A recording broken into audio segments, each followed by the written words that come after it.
Hello viewer, আসসালামু আলাইকুম। আমাদের আজকের বিষয় ফোল্ডার আইকনে নিজের ছবি কিভাবে সেটিং করবেন। তো ফোল্ডার আইকনে নিজের ছবি সেটিং করার জন্য যেটা আপনাকে প্রথমেই করতে হবে, আপনাকে সর্বপ্রথমে যেতে হবে স্টার্টে যেতে হবে, তারপর সার্চে আপনি লিখবেন পেইন্ট। এই সার্চে আপনি লিখবেন পেইন্ট, লেখার পরে ওপরে এসে পেইন্টে ক্লিক করবেন।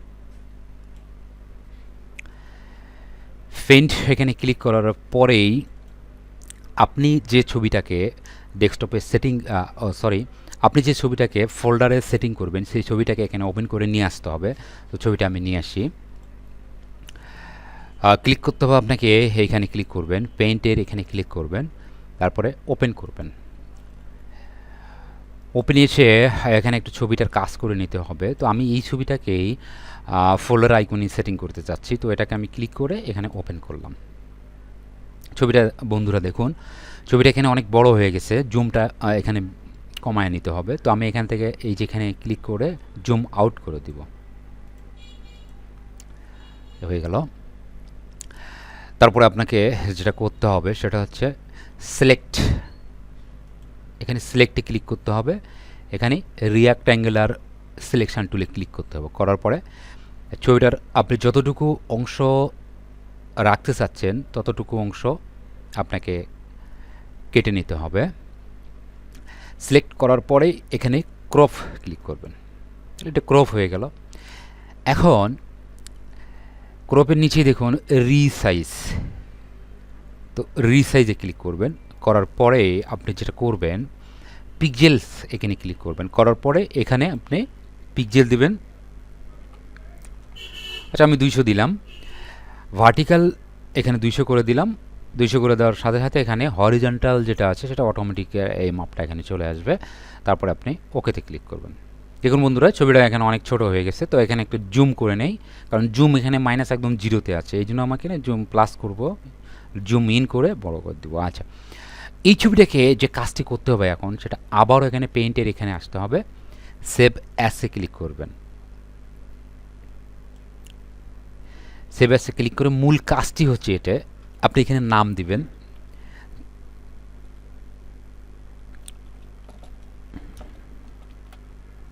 আমি দিলাম ফোল্ডার পিক নাম দিলাম, দেওয়ার পরে সেভ অ্যাস টাইপ এখানে ক্লিক করবেন। এটাই হচ্ছে মূল কাজ। আপনাকে এই 24 বিট ম্যাপ এখানে ক্লিক করতে হবে। করার পরে এটা লোকেশান দেখা দিবেন, আপনি সেভটা কোথায় হবে সেই লোকেশানটা দেখা দেবেন, ডেস্কটপে সেভ হবে। তারপরে সেভে ক্লিক করবেন। তো বন্ধুরা, আমার পেইন্টের কাজ এখানে শেষ হয়ে গেল। এই ছবিটা আমার সেভ থাকলো কোথায়, ডেস্কটপে আমার সেভ থাকলো, এই যে দেখতে পাচ্ছি। একটু প্রিভিউ করে দেখি। তো এইটাকেই আমরা এখন ফোল্ডারে আইকন হিসেবে সেট করব। তো এই জন্য করতে হবে কি, কম্পিউটারে যাবেন, তারপর একটা ড্রাইভ ওপেন করবেন। ড্রাইভে এসে সর্বপ্রথম আপনি একটা নিউ ফোল্ডার তৈরি করবেন। অন্য ফোল্ডারও দিতে পারবেন, তো আমি নিউ ফোল্ডার তৈরি করে নিচ্ছি। তো এটার নাম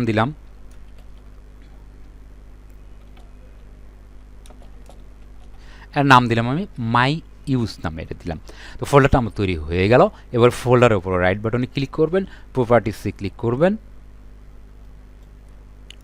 তারপরে এখানে এসে আপনি কাস্টমাইজ ক্লিক করবেন। কাস্টমাইজে ক্লিক করার পরে চুজ ফাইল, মানে এইমাত্র আমরা যে ছবিটা সেভ করে ডেস্কটপে রাখলাম সেটাকে আমরা সিলেকশন করব চুজ ফাইল থেকে। এখানে ক্লিক করব, করার পরে আমার লোকেশান কোথায় ছিল, ছবির লোকেশান আমার ছিল ডেস্কটপে। ডেস্কটপে ক্লিক করে আমি ছবিটার নাম দিয়েছিলাম ফোল্ডার পিক্সেল, এখানে নাম দিলাম। এখানে ক্লিক করতে হবে, ওপেনে ক্লিক করতে হবে।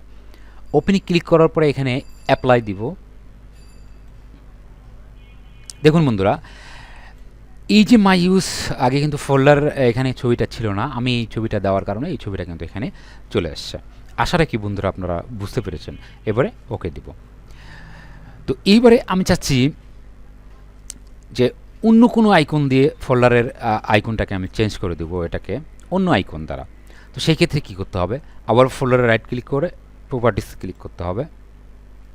ক্লিক করার পরে আবার কাস্টমাইজ ক্লিক করতে হবে। চেঞ্জ আইকন, এটা হচ্ছে আইকন চেঞ্জ করার জন্য, জাস্ট আইকন। আর যদি আপনি পিকচার দ্বারা আইকন চেঞ্জ করতে চান সেক্ষেত্রে চুজ ফাইল করে আপনার ওই যে ছবিটা 24 বিট ম্যাপে সেভ করা ছিল সেটা দিতে হবে। এখন আমরা জাস্ট ক্লিক করব চেঞ্জ আইকন, শুধুমাত্র আইকন চেঞ্জ করার জন্য। চেঞ্জ আইকন ক্লিক করলে এখানে অনেকগুলো আইকন এখানে আমরা দেখতে পাবো। দেখুন বন্ধুরা, আইকন অনেক আইকন আছে, তো সেখান থেকে আপনি যে কোনো আইকন, এখানে অনেক আইকন আছে, আমি ট্রি আইকনটা ইউজ করবো, এটা ইউজ করবো। জাস্ট এখানে যে আইকনটা আপনি ইউজ করবেন সেই আইকনে ক্লিক করবেন, ওকেতে ক্লিক করবেন। দেখুন বন্ধুরা, এই পিকচারটার অ্যাপ্লাই দিব, দিলে হবে কি এটা কিন্তু ফোল্ডারের আইকনটা কিন্তু এখানে চেঞ্জ হয়ে গেছে। তো আমরা দুটোই শিখলাম, এটা হচ্ছে পিকচার দ্বারা ফোল্ডার আইকনে নিজের ছবি যোগ করা, আর এটা শিখলাম ফোল্ডারের নর্মালি আইকন চেঞ্জ করা। তো বন্ধুরা, ভিডিওটি ভালো লাগলে আমার চ্যানেলটি সাবস্ক্রাইব করবেন, একটা লাইক দিবেন, বন্ধুদের শেয়ার করবেন, আর নতুন হলে আপনি অবশ্যই আমাদের চ্যানেলটি সাবস্ক্রাইব করবেন। ধন্যবাদ।